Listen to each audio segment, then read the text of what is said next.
नमस्कार, आप देख रहे हैं राष्ट्रप्रथम और मैं हूं आपके साथ हिमानी। नजर करते हैं स्पीड न्यूज पर। ब्रिटेन की क्वीन एलिजाबेथ का अंतिम संस्कार आज होने जा रहा है। इसके राष्ट्रपति द्रौपदी मुर्मू रविवार को दोपहर लंदन के वेस्टमिंस्टर हॉल पहुंचे। उन्होंने क्वीन को भारत के लोगों की तरफ से श्रद्धांजलि अर्पित की। ब्रिटेन में 10 दिन का राजकीय शोक है। क्वीन का निधन 8 सितंबर को हुआ था। कई देशों के राष्ट्राध्यक्ष अंतिम संस्कार में हिस्सा लिए। हालांकि चीन के राष्ट्रपति शी जिनपिंग और रूस के राष्ट्रपति व्लादिमीर पुतिन को आने पर तस्वीर अब भी साफ नहीं है। अमेरिकी राष्ट्रपति जो बाइडेन के आ जाने की पुष्टि हो चुकी है। माना जा रहा है कि यूक्रेन पर रूस के हमले की वजह से रूस के राष्ट्रपति व्लादिमीर पुतिन को नहीं बुलाया गया। हैरानी की बात यह है कि चीन को बुलाने पर भी अब तक सस्पेंस रहा है। सिर्फ राष्ट्र प्रमुखों और उनके पति या फिर पत्नियों को निमंत्रण भेजा गया है। रविवार शाम बकिंघम पैलेस में नए किंग चार्ल्स राष्ट्राध्यक्ष को डिनर दिया। राष्ट्राध्यक्ष कोमर्शियल फ्लाइट से आने को कहा गया है। अंतिम संस्कार वाली जगह निश्चित के बजाय बस से जाना होगा। ब्रिटेन में पिछले 57 वर्षों में पहला राष्ट्रीय अंतिम संस्कार है। इससे पहले 1965 में ब्रिटेन के पूर्व प्रधानमंत्री विंस्टन चर्चिल का अंतिम संस्कार किया गया था। क्वीन अपने शासनकाल के दौरान 15 देशों की राष्ट्र प्रमुख रही है। क्वीन एलिजाबेथ का निधन 8 सितंबर 2022 को हुआ। इसके बाद उनके बेटे चार्ल्स किंग बने हैं। ब्रिटेन के लिस्टर्स में एक बार फिर से पाकिस्तानी मुस्लिमों और हिंदुओं के बीच झड़प का मामला सामने आया है। पुलिस के मुताबिक हर रविवार को अचानक 2 समुदायों का भीड़ इकट्ठा होकर वे प्रदर्शन करने लगे। मुस्लिम और हिंदू कम्युनिटी के लोगों के बीच तनाव की शुरुआत एशिया कप में पाकिस्तान की हार से हुई थी। 28 अगस्त को एशिया कप में भारत की क्रिकेट टीम ने पाकिस्तान को हरा दिया था। इसके बाद 6 सितंबर को लिस्टर में गुस्साए पाकिस्तानी मुसलमानों ने हिंदुओं पर हमला कर दिया था। हालांकि हालात काबू पर पाने के लिए अधिक संख्या में पुलिस बल की तैनाती की जा रही है। इन पुलिसकर्मियों को लोगों को रोक कर जांच करने के अधिकार दिए गए हैं। निसंदेह लोगों से शांति बनाए रखने की अपील की है। आने वाले कई दिनों तक इलाके में पुलिस की तैनाती जारी रहेगी। पुलिस ने रोड पर बैरिकेड लगा रखी है। पुलिस भीड़ को पीछे धकेलने की कोशिश कर रही है, जबकि भीड़ कांच की बोतलें और कई अन्य चीजें फेंक रही थी। 28 अगस्त से शुरू हुए तनाव के बाद अलग अलग अशांति के मामलों में लिस्टर शहर में अब तक 27 लोगों को गिरफ्तार किया जा चुका है। चीफ कांस्टेबल रिक्शा में बताया गया कि एक वायरल वीडियो की जानकारी हुई है, जिसमें एक शख्स लिस्टर के मैंटन रोड पर धार्मिक इमारत को बाहर लगे झंडे को हटाते हुए दिख रहा है। ऐसा लगता है कि यह घटना तब हुई जब पुलिस अफसर इलाके में अव्यवस्था से निपट रहे थे। इस घटना की जांच की जाएगी। नेपाल के सुप्रीम कोर्ट में चीफ जस्टिस शैलेंद्र शमशेर राणा को शेर बहादुर देउबा की सरकार ने नजरबंद कर दिया है। इसके बाद राणा ने कहा कि सुप्रीम कोर्ट जाने की तैयारी कर रहा था, लेकिन सरकार ने ऐसा नहीं होने दिया। पुलिस ने मुझे कोर्ट जाने से रोक दिया। चीफ जस्टिस राणा ने कहा कि मुझे नजरबंद कर दिया है और मेरे घर के बाहर पुलिस का एक बड़ा पहरा लगा दिया है। राणा ने एक पत्र में कहा था कि संसद का आखिरी सत्र समाप्त हो चुका है। नवंबर में चुनाव है। ऐसे में उनके खिलाफ चल रहे महाभियोग की प्रक्रिया भी खत्म हो चुकी है। अब मैं चीफ जस्टिस के तौर पर काम करूंगा। राणा के इस दावे के बाद सरकार ने उन्हें हाउस अरेस्ट कर लिया है। बता दें कि इसी साल 13 फरवरी को नेपाली कांग्रेस, नेपाल कम्युनिस्ट पार्टी और सीपीएम के 98 सांसद राणा के खिलाफ महाभियोग प्रस्ताव लेकर आए थे। राणा पर भ्रष्टाचार और सरकार में हिस्सेदारी के लिए सौदेबाजी समेत 21 आरोपी लगे और उन्हें फरवरी में निलंबित किया गया था। महाभियोग प्रस्ताव संसद में पारित नहीं हो पाया और सरकार का शनिवार को आखिरी संसद भी सत्र भी समाप्त हो गया। वहीं नेपाल बार एसोसिएशन और सुप्रीम कोर्ट बार एसोसिएशन ने कहा कि राणा का कोर्ट में विरोध जारी रहेगा। पूर्व पीएम केपी शर्मा ओली ने रविवार को कहा कि चूंकि सांसद महाभियोग प्रस्ताव पारित करने में विफल रही है, राणा को काम पर लौटने की अनुमति दी जानी चाहिए। राणा को नजरबंद करना सरकार का गैर जिम्मेदाराना रवैया है। उनके खिलाफ प्रस्ताव दर्ज किया गया था, लेकिन सांसद में उसे पारित नहीं किया जा सका। पंजाब के पूर्व मुख्यमंत्री कैप्टन अमरिंदर सिंह सुबह 11 बजे भाजपा में शामिल हो जाएंगे, ऐसी बातचीत चल रही थी। इसके लिए कैप्टन रविवार को दिल्ली पहुंच गए थे।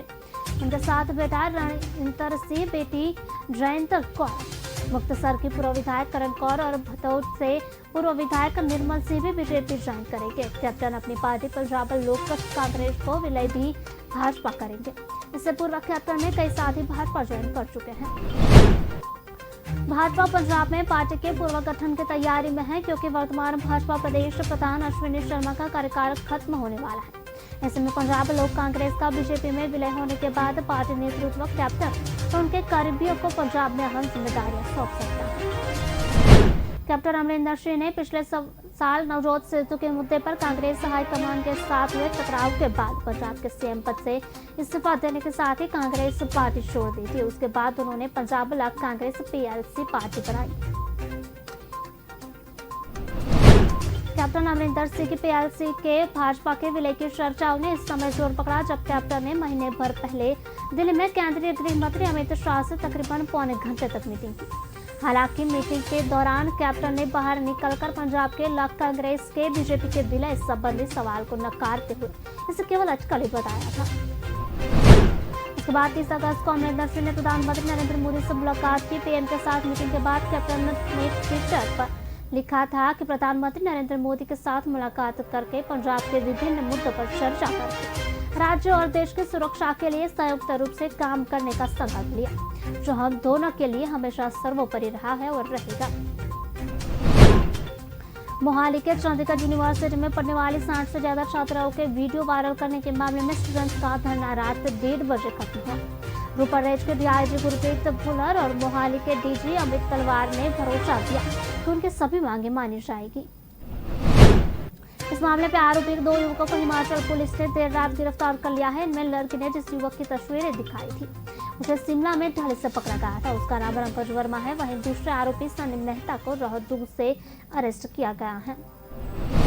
देर शाम दोनों युवक पंजाब पुलिस को सुपुर्द कर दिए गए। सनी एक बेकरी में काम करता है तो रंगज ट्रैवल एजेंसी में काम करता है। रंगज मूल रूप से टीओ के संदूक क्षेत्र का है। इनसे अब वीडियो मंगवाने और वायरल करने के मकसद के बारे में पूछताछ होगी। सूत्रों के मुताबिक स्टूडेंट्स ने पुलिस और यूनिवर्सिटी प्रशासन से शनिवार रात हुए मामले की पारदर्शी जांच, शनिवार को ही लाठीचार्ज की जांच, अस्पताल में भर्ती स्टूडेंट को मुआवजा देने, कल हॉस्टल का टाइम 8:30 से बढ़ाकर 9:30 बजे तक करने और हॉस्टल के सभी वार्डन बदलने की मांग रखी है। दोनों पक्ष की ओर से स्टूडेंट्स को सख्त कार्रवाई का आश्वासन दिया गया है। स्टूडेंट्स को शांत करने के लिए एम्बुलेंस में अस्पताल भेजी गई। स्टूडेंट को मौके पर लाया गया, हालांकि उसने अपना मुंह ढका रखा था। दावा किया गया था कि घटना के बाद युवती ने सुसाइड करने की कोशिश की थी। हालांकि प्रशासन ने ऐसी किसी भी घटना से इनकार कर दिया। 15वीं राजस्थान विधानसभा का 7वां सत्र अब फिर से कंटिन्यू हो रहा है, लेकिन बीजेपी के 53 विधायकों का 100 सवाल पूछने का कोटा खत्म हो चुका है। सत्रावसान नहीं होने और जारी रहने के कारण नियमों के तहत पिछले 6 महीने के दौरान हर एक विधायक को हर सप्ताह एक सवाल पूछने का अधिकार भी नहीं मिल सका। बीजेपी विधायक रामलाल शर्मा ने बताया कि नियमों के मुताबिक विधानसभा सत्र में एक विधायक अधिकतम 100 सवाल पूछ सकता है। इस बार पिछला सत्र ही कंटिन्यू होने के कारण 53 भाजपा विधायकों ने 100 प्रश्न पूछने की लिमिट पूरी कर ली है। बाकी 18 विधायकों को भी 2 से 4 या बहुत कम सवाल पूछने का कोटा बचा है। ऐसे में पार्टी विधायक दल की सबसे बड़ी चिंता यह है कि नियमों के मुताबिक वह जनता के भीतर अपने विधानसभा क्षेत्र के सवाल किस तरह सदन में उठा पाएंगे। जिन विधायकों के प्रश्न बच रहे हैं वो भी अपने विधानसभा क्षेत्र के जनहित के मुद्दे उठाना चाहते हैं। पार्टी पॉलिटिकली कई मुद्दों पर सरकार को सवाल लगाकर घेर नहीं पाएगी, यह भी चिंता बीजेपी को है। नेता प्रतिपक्ष गुलाब चंद कटारिया ने बातचीत में कहा, पिछला सत्र ही कंटिन्यू हो रहा है। कई विधायक 6 महीने के दौरान प्रश्न नहीं पूछ सके, उनके प्रश्न पूछने के अधिकार छीन गए हैं। आज विधानसभा अध्यक्ष से बीजेपी विधायक स्पीकर से मुलाकात कर इस पर अपनी नाराजगी जताई। रविवार को हुई विधायक दल की बैठक में यह तय किया गया है। कटारिया ने कहा, विधानसभा में लगातार ट्रेंड साफ बन गया है कि सवाल सत्र नहीं किया जाता। इससे हर सप्ताह एक सवाल पूछने का विधायक का अधिकार खत्म हो गया है। पिछले और मौजूदा सत्र के बीच 6 महीने का वक्त गुजर गया। इस दौरान हमारा सवाल पूछने का और मुद्दे उठाने का आधार भी छीन गया। एक तरफ विधायकों का हक मारा गया तो दूसरी तरफ राज्यपाल और सदन आहूत करने का अधिकार भी छीन गया। बिहार के मुख्यमंत्री नीतीश कुमार के पुल पर चुनाव लड़ने की चर्चा के बाद राजनीति तेज हो गई है। बीजेपी नीतीश कुमार और जेडीयू पर हमलावर हो गई है और खास तौर पर बीजेपी नेता सुशील मोदी पर इस मामले पर काफी मुखर हो गए हैं। सुशील मोदी ने तो यह कह दिया है कि नीतीश कुमार की जमानत जब्त हो जाएगी। बिहार के पूर्व सीएम सुशील मोदी ने कहा कि प्रधानमंत्री पद का सपना देखने वाले नीतीश कुमार भाजपा के बढ़ते जनाधार और प्रधानमंत्री नरेंद्र मोदी की लोकप्रियता से इतने डरे हुए हैं कि वे बिहार से संसदीय चुनाव लड़ने के बजाय यूपी में सपा के गढ़ फूलपुर और मिर्जापुर से प्रत्याशी बनने की सोच रहे हैं। उन्होंने कहा 2014 में बिहार की 40 सीटों में से जदयू सिर्फ 2 पर जीता था, उसमें भी नालंदा संसदीय सीट पर मात्र 8000 वोट के अंतर से ही उसकी प्रतिष्ठा बची। इस बार भाजपा 35 से ज्यादा सीटें जीतकर 2014 की सफलता दोहराएगी। वहीं सुशील मोदी ने यूपी के अखिलेश यादव और मायावती पर हमला करते हुए कहा कि यूपी में बुआ बबुआ के साथ हारे के बावजूद भाजपा ने 2019 के संसदीय चुनाव में 64 सीटें जीती हैं। उन्होंने कहा कि इससे पहले यूपी के 2 लड़के मिलकर भी भाजपा का विजय रथ रोक नहीं पाए थे। मोदी ने कहा था कि जिस पार्टी का यूपी के विधानसभा चुनाव में भी खाता नहीं खुलता, उनके नेता नीतीश कुमार 2 लड़कों को कहने पर वहां की किसी भी सीट पर लड़े, उनकी जमानत जब्त होगी। सुशील मोदी के इस हमले पर जेडीयू ने प्रमुख प्रवक्ता नीतीश कुमार ने पलटवार करते हुए कहा कि 9 अगस्त 2022 को महागठबंधन के आकार में आने के बाद से बिहार भाजपा के नेता ही परेशान नहीं है, बल्कि बिहार भाजपा के बड़े नेता नरेंद्र मोदी के चेहरे पर भी परेशानी झलक रही है। मुख्यमंत्री शिवराज सिंह चौहान ने रतलाम के सौलाना में नगर परिषद चुनाव प्रचार के लिए पहुंचे। सीएम जहां दोपहर चुनावी सभा को संबोधित किया। मुख्यमंत्री शिवराज सिंह चौहान का दौरा कार्यक्रम के तय होने के बाद जिला प्रशासन व्यवस्थाओं में जुटा है। सलाना और मुख्यमंत्री के हेलीकॉप्टर के लिए हेलीपैड भी तैयार किया गया था।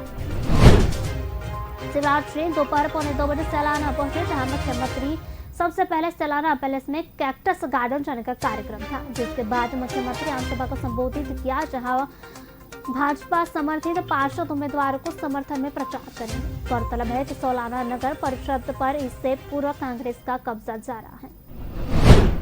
मुख्यमंत्री शिवराज सिंह चौहान उज्जैन में स्थानीय कार्यक्रम में शामिल होने के बाद हेलीकॉप्टर से दोपहर 1 बजे सलाना के लिए रवाना हुए। 1:30 बजे सलाना हेलीपैड पर पहुंचने के बाद मुख्यमंत्री 1:45 बजे सलाना पैलेस स्थित कैक्टस गार्डन पहुंचे। मानसून सत्र से पहले अखिलेश यादव पैदल मार्च निकाल रहे हैं। उनके साथ सपा के विधायक और संगठन पदाधिकारी सड़क पर है, मगर इस पैदल मार्च को पुलिस ने रोका है। इस पर विधायक और कार्यकर्ताओं के साथ धक्का मुक्की भी हुई। इसे अभी गहमा-गहमी का माहौल है। पुलिस के मुताबिक सपा नेताओं ने पहले तय रूट पर फॉलो नहीं किया है। वहीं सपा नेता पुलिस पर उनकी आवाज दबाने का आरोप लगा रहे हैं। उनके हाथ में तख्तियां हैं। बेरोजगारी महंगाई जैसे मुद्दों के स्लोगन लिखे हुए हैं। विधानसभा तक ये पैदल मार्च होना है। अब पैदल मार्च अखिलेश यादव के घर तक पहुंच। सपा विधायक बीच बीच में नारेबाजी करते हुए चल रहे हैं। भीड़ बहुत ज्यादा है। सपा नेताओं के बीच भी धक्का मुक्की हो रही है। महिला पदाधिकारी वो भी पैदल मार्च में शामिल है। लगातार नारेबाजी हो रही है कि महंगाई वाली सरकार नहीं चलेगी। वहीं दूसरी तरफ विधानसभा को जाने वाले रास्ते पर सुरक्षा व्यवस्था की गई है। पुलिस का बंदोबस्त बहुत पुख्ता रखा गया है, लेकिन पैदल मार्च को रोकने का प्रयास नहीं किया जा रहा है। सपा के राष्ट्रीय सचिव एवं पूर्व कैबिनेट मंत्री राजेंद्र चौधरी ने बताया, पार्टी के सभी विधानसभा एवं विधान परिषद सदस्य सुबह 9 बजे पार्टी कार्यालय पर इकट्ठा हो रहे हैं। 9:45 बजे अखिलेश यादव ने नेतृत्व में विधानसभा भवन में के लिए कूच करेंगे। सपा विधायक पार्टी कार्यालय से चलकर राजभवन के सामने से होते जीपीओ गांधी प्रतिमा के सामने गुजरेंगे। 200 करोड़ रुपए के मनी लॉन्ड्रिंग केस में इकोनॉमिकल ऑफिक विंग ईओडब्ल्यू सोमवार को एक्ट्रेस जैकलिन फर्नांडिस को पूछताछ के लिए बुलाया है। ईओडब्ल्यू ने जैकलिन को सुबह 11 बजे पहुंचने के लिए कहा था। जैकलिन और सुकेश की कई प्राइवेट फोटो भी सोशल मीडिया पर वायरल हुई थी, जिसके बाद ईडी ने जैकलिन से पूछताछ की और दोनों के फोटोज को सबूत के रूप में रखा है। ईडी का मानना है कि जैकलिन को शुरू में पता था कि इस केस का मुख्य आरोपी सुकेश चंद्रशेखर ठग है और जब वह जबरन वसूली करने वाला है। सुकेश ने एक्ट्रेस को एस्पोएरा नाम का एक 50 लाख का घोड़ा और 9 लाख रुपए की बिल्लियां गिफ्ट की थी। गुच्ची के 3 डिजाइनर बैग, गुच्ची के 2 जिम वियर, लुई विटॉन के 1 जोड़ी शूज, हीरो की 2 जोड़ी बालियां, मानिक का 1 ब्रेसलेट और हैमिज ब्रेसलेट और 1 मिनी कूपर कार दी थी। 15 सितंबर को 200 करोड़ रुपए की मनी लॉन्ड्रिंग केस में बॉलीवुड एक्ट्रेस नोरा फतेही और डब्ल्यू ने 6 घंटे पूछताछ की थी। सत्र के मुताबिक नोरा ने जांच एजेंसी को बताया था कि उसके जीजा बॉबी को ठग सुकेश चंद्रशेखर ने 65 लाख रुपए की BMW कार भी गिफ्ट की थी। बस सुकेश हमेशा से व्हाट्सएप के जरिए ही बातचीत करती थी। केरल के राज्यपाल आरिफ मोहम्मद खान ने मुख्यमंत्री पिनराई विजयन के साथ टकराव के बाद एक अभूतपूर्व घटनाक्रम में सोमवार को राजभवन में एक प्रेस कॉन्फ्रेंस बुलाई है। राजभवन में रविवार रात एक संदेश में कहा गया, राज्यपाल कल मीडिया के साथ कुछ वीडियो क्लिपिंग और दस्तावेज साझा करना चाहते हैं। उन्होंने कहा कि गृह विभाग का प्रभार संभाल रहे मुख्यमंत्री पिनराई विजयन इस संबंध में पुलिस की निष्क्रियता के मामले में शामिल थे। उन्होंने दावा किया है कि मुख्यमंत्री ने पुलिस को इसकी रिपोर्ट नहीं करने का निर्देश दिया। शनिवार को आरिफ मोहम्मद खान ने आरोप लगाया था कि राज्यपाल कार्यालय को नीचा दिखाने की कोशिश की जा रही है। उन्होंने कहा कि उन्हें यह देखकर खुशी हुई कि मुख्यमंत्री अपने द्वारा उठाए गए मुद्दों पर खुलकर सामने आ रहे हैं। उन्होंने विजयन की आलोचना का जवाब देते हुए कहा कि राज्यपाल के बयान उनके पद के अनुरूप नहीं है। कन्नूर विश्वविद्यालय में मलयालम भाषा में एसोसिएट प्रोफेसर के रूप में मुख्यमंत्री के निजी सचिव के राकेश की पत्नी प्रिया वर्गीस की नियुक्ति को लेकर मुख्यमंत्री और राज्यपाल के बीच पहले से ही वाकयुद्ध छिड़ा हुआ है। मुख्यमंत्री ने शुक्रवार को राज्य के विश्वविद्यालयों में नियुक्तियों में कथित भाई भतीजावाद के खिलाफ राज्यपाल की आलोचना का जवाब देते हुए कहा, उनके सभी आरोप निराधार है, कोई ऐसा कैसे कर सकता है। मुख्यमंत्री ने कहा, यह पूरी तरह से बकवास है। उन्हें कैंपस की राजनीति के हिस्से के रूप में विश्वविद्यालय परिसर में नियुक्ति के मुद्दों और प्रचार सामग्री के निर्माण सहित ऐसे मामलों पर इस तरह का जवाब देने का अधिकार किसने दिया। कांग्रेस के वरिष्ठ नेता राहुल गांधी ने अपनी पार्टी को भारत जोड़ो यात्रा के 12वें दिन की शुरुआत करने से पहले सोमवार तड़के यहाँ वर्कल समुद्र तट पर मछुआरा समुदाय से बातचीत की। गांधी ने सुबह सुबह मछुआरा से मुलाकात की और ईंधन के बढ़ते दाम, सब्सिडी में कटौती, कम होते मत्स्य भंडार और पर्यावरण को हो रहा नुकसान सहित विभिन्न चुनौतियों पर चर्चा की। कांग्रेस के वरिष्ठ नेता जयराम रमेश ने ट्वीट किया कि राहुल गांधी ने ईंधन की बढ़ती कीमतों, सब्सिडी में कटौती, कम होते मत्स्य भंडार, पेंशन न मिलने, शिक्षा के अपर्याप्त अवसरों और पर्यावरण को हो रहे नुकसान संबंधी चुनौतियों पर सुबह 6 बजे आल्पपुझा के वर्कल समुद्र तट पर मछुआरा समाज से बातचीत की। वहां से साफ करीब 4:30 बजे फिर यात्रा शुरू की जाएगी और करीब 9 किलोमीटर के बाद शेरथला के समीप मैथरा में रुकेगी। कांग्रेस 3570 किलोमीटर 150 दिन लंबी पद यात्रा 7 सितंबर को तमिलनाडु कन्याकुमारी से शुरू हुई थी, तो जम्मू कश्मीर में संपन्न होगी। भारत जोड़ो यात्रा 10 सितंबर की शाम को केरल पहुंचेगी और यह 1 अक्टूबर को कर्नाटक पहुंचने से पहले 19 दिनों केरल में 7 जिलों में गुजरते हुए 450 किलोमीटर की दूरी तय करेगी। दिल्ली के डिप्टी सीएम मनीष सिसोदिया ने बीजेपी और कांग्रेस पर एक बार फिर से हमला बोला है। उन्होंने कहा कि 2012-2013 में जब हम टीवी डिबेट्स में हिस्सा लेते थे, कब कांग्रेस के नेता ताने देते थे कि आपकी पार्टी सिर्फ 4 लोगों की है। आज पार्टी के पास 1500 जनप्रतिनिधि, 2 सरकारें, 10 सांसद और बहुत से विधायक भी हैं।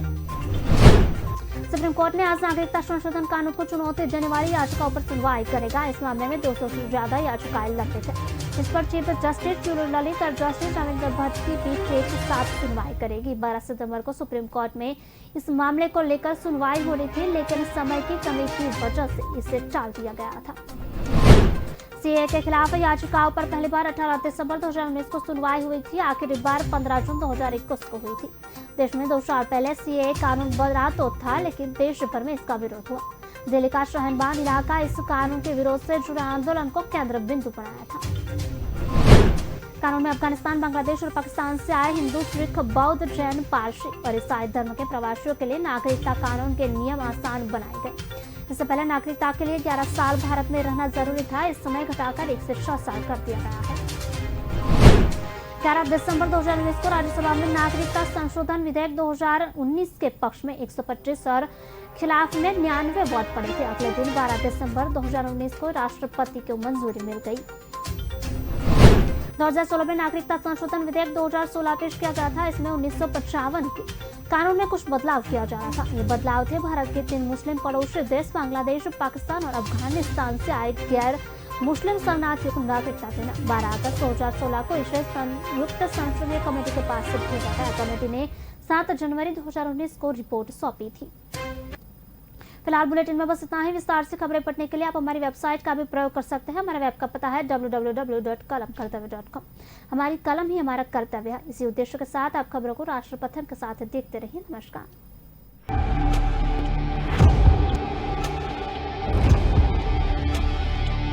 बोल धरती जयकारा, गगन है सारा गूंजा रे।